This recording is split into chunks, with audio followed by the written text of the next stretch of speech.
Hi, everyone. This is Matt Rogers. And this is Bowen Yang. We're co-hosts of the podcast Las Culturistas. Question for you. Wouldn't you like to feel it all? Well, Trojan, America's #1 condom, is here to help with Trojan Bearskin Raw. Ooh, America's thinnest latex condom helps you enjoy a more natural experience and features a silky smooth lubricant to increase comfort and sensitivity. It's like putting on a silky glove, except not on your hand, on another part.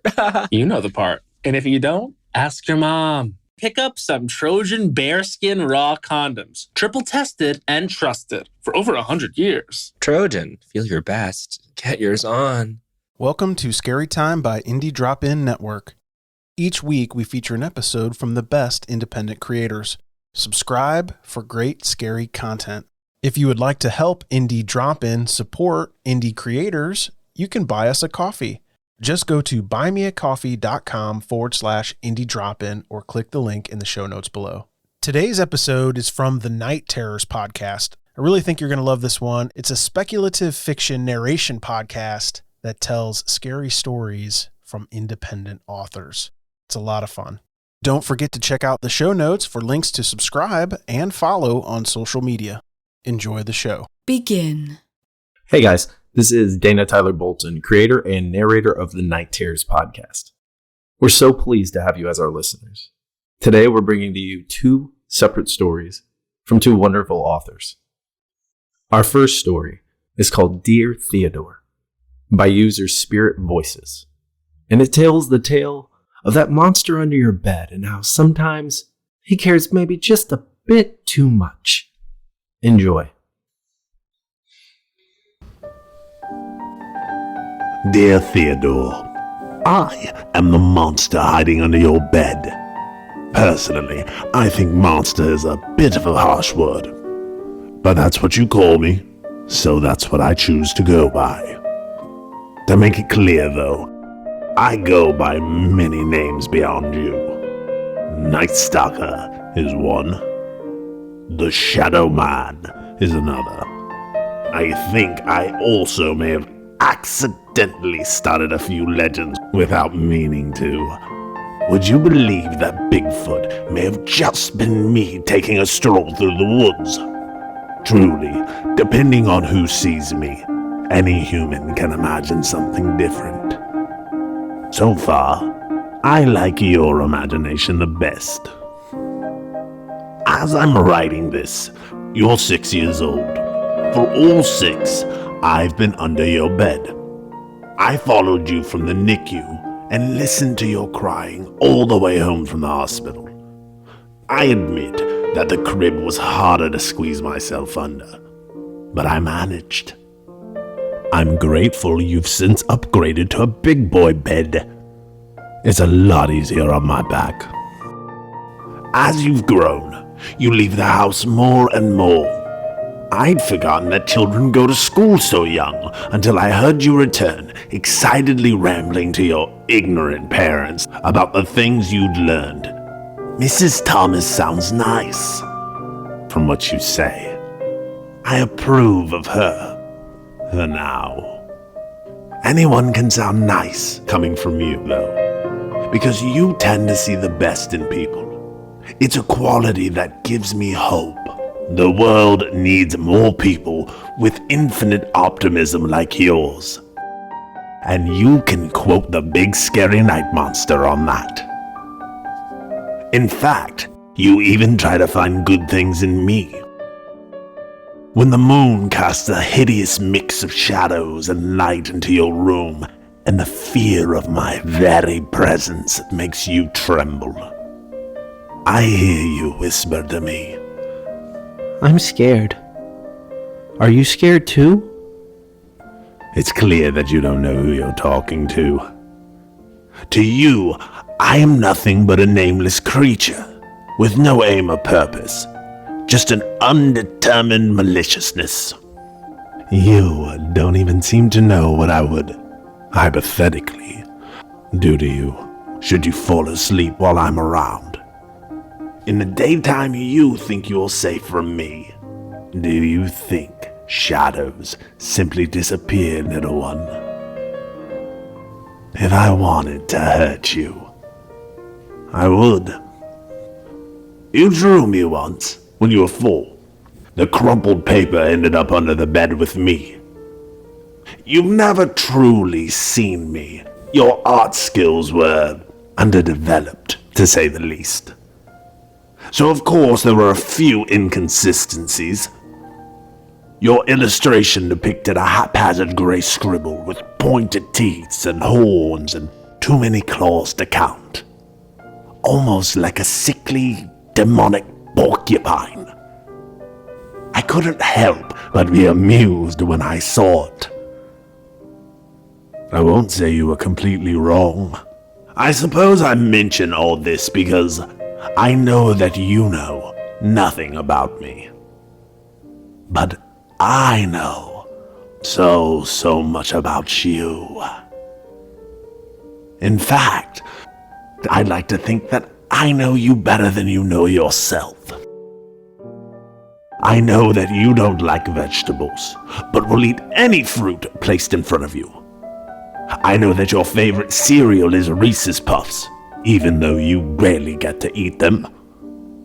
I know that you only know one curse word, but you're afraid to say it out loud. I know that you want to be a firefighter, but 2 months ago you wanted to be a construction worker. You will end up being neither. I know the names of all your friends, and which ones will turn out to betray you in the future. I know the names of your first and second girlfriends, and your first and only boyfriend. I know you love your parents, even though they hurt you. I know the age at which you'll die. I also know how to stop it. Though I do know a lot of things, I'm not sure when this letter will reach you. In fact, I'm not sure you'll ever read it. I wish I could say that I was positive you'd understand why I'm about to do what I plan to, and that you'd support my decision when you grow older. But the truth is, I don't know if you ever will. The only thing I'm 100% clear on is that I won't regret doing what I'll do to them. They deserve the punishment they'll receive. Because at night, when the tree branches look like giant claws at your window, and the darkness seems to be moving in closer, I know it's not me you're truly afraid of. Deep inside, in a place your mind cannot yet access, you're afraid of your parents. I'm scared. Are you too? You ask the question, not over the sounds of me, but over them. They fight and spat like wild animals, a never-ending cyclone of neglect and anger. You have no idea how they act when you're gone, flourishing in the temporary safety that a classroom brings you. You cannot yet fathom the amount of pain they will bring you. When they realize you've become too old to coddle, just old enough to treat you like they treat each other. You would be so good without them. Much better off, I assure you. It'll hurt for a while, but you're still so young. The pain will fade, and then you'll be free. Free from their chaos and self-destruction and abuse. You'll be able to live the life you want, with no one to hold you back.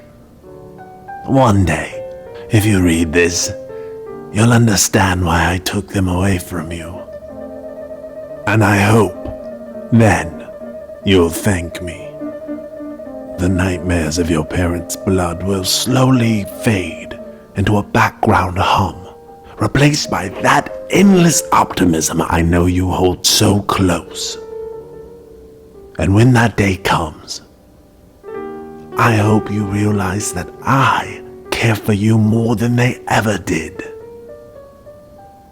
Eternally yours, the monster still under your bed.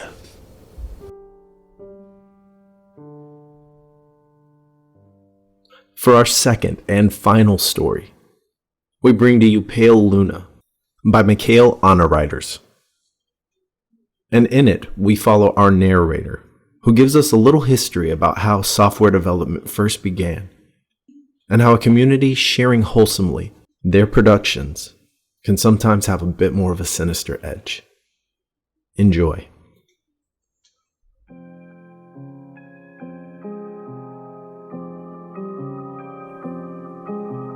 In the last decade and a half, it's become infinitely easier to obtain exactly what you're looking for by way of a couple keystrokes. The internet has made it all too simple to use a computer to change reality. An abundance of information is merely a search engine away, to the point where it's hard to imagine life as any different. Yet, a generation ago, when the words streaming and torrent were meaningless save for conversations about water, people met face-to-face to conduct software swap parties, trading games and applications on Sharpie-labeled 5 1/4-inch floppies. Of course, most of the time, the meets were a way for frugal, community-minded individuals to trade popular games like King's Quest and Maniac Mansion amongst themselves.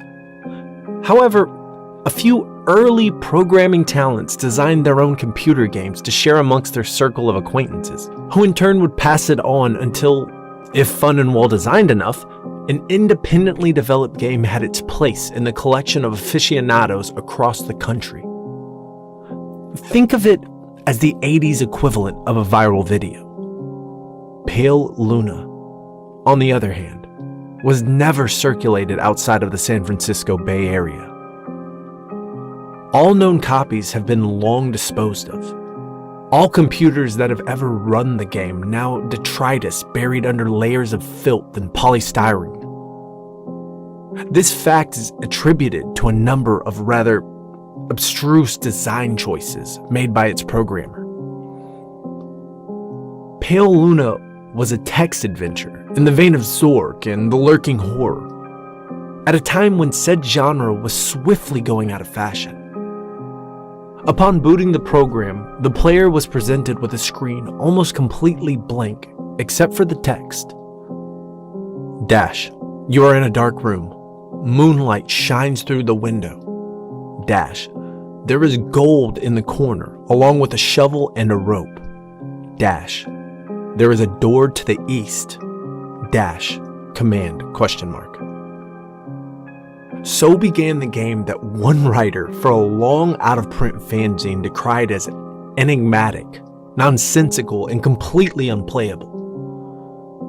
As the only commands that the game would accept were pick up gold, pick up shovel, pick up rope, open door, and go east, the player was soon presented with the following. Dash, reap your reward. Dash, Pale Luna smiles at you. Dash, you are in a forest. There are paths to the north, west, and east. Dash, command question mark. What quickly infuriated the few who played the game was the confusing and buggy nature of the second screen onward. Only one of the directional decisions would be the correct one. For example, on this occasion, a command to go in a direction other than north would lead to the system freezing, requiring the operator to hard reboot the entire computer. Further, any subsequent screen seemed to merely repeat the above text, with the difference being only the directions available. Worse still, the standard text adventure commands appeared to be useless. The only accepted non-movement related prompts were use gold, which caused the game to display the message, dash, not here. Use shovel, which brought up dash, not now, and use rope, which prompted the text, dash, you've already used this. Most who played the game progressed a couple of screens into it before becoming fed up by having to constantly reboot and tossing the disc in disgust, writing off the experience as a shoddily programmed farce. However, there is one thing about the world of computers that remains true.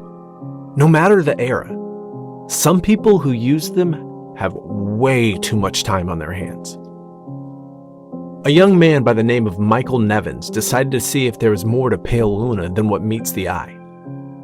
5 hours and 33 screens worth of trial and error and unplugged computer cords later, he finally managed to make the game display different text. The text in this new area read, dash, Pale Luna smiles wide. Dash, there are no paths. Dash, Pale Luna smiles wide. Dash, the ground is soft. Dash, Pale Luna smiles wide. Dash, here. Dash, command question mark. It was another hour still before Nevin stumbled upon the proper combination of phrases to make the game progress any further. Dig hole, drop gold, then fill hole. This caused the screen to display, dash, congratulations, 40.24248, and underneath, negative 121.4434. Upon which the game ceased to accept commands, requiring the user to reboot one last time. After some deliberation, Nevins came to the conclusion that the numbers referred to lines of latitude and longitude. The coordinates led to a point in the sprawling forest that dominated the nearby Lassen Volcanic Park. As he possessed much more free time than sense, Nevins vowed to see Pale Luna through to its ending. The next day, armed with a map, a compass, and a shovel, he navigated the park's trails, noting with amusement how each turn he made corresponded roughly to those that he took in-game. Though he initially regretted bringing the cumbersome digging tool on a mere hunch, the path's similarity all but confirmed his suspicions that the journey would end with him face to face with an eccentric, buried treasure. Out of breath after a tricky struggle to the coordinates, he was pleasantly surprised by a literal stumble upon a patch of uneven dirt. Shoveling as excitedly as he was, it would be an understatement to say that he was taken aback when his heavy strokes unearthed the badly decomposing head of a blonde-haired little girl. Nevins promptly reported the situation to the authorities. The girl was identified as Karen Paulson, 11, reported as missing to the San Diego Police Department a year and a half prior. Efforts were made to track down the programmer of Pale Luna, but the nearly anonymous legal gray area in which the software swapping community operated inescapably led to many dead ends. Collectors have been known to offer upwards of 6 figures for an authentic copy of the game. The rest of Karen's body was never found.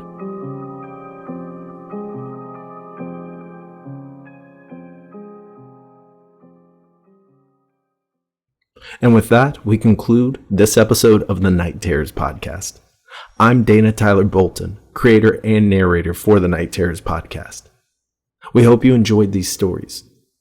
And if you'd like to listen more, links to all stories, our social media, and all our streams can be found below. And don't forget to check under your bed. Have a great week. Thanks again for listening to Scary Time by Indie Drop-In Network. Check out all of Indie Drop-In shows at indiedropin.com. If you would like your show featured, reach out to us at Indie Drop-In on all social media or go to indiedropin.com.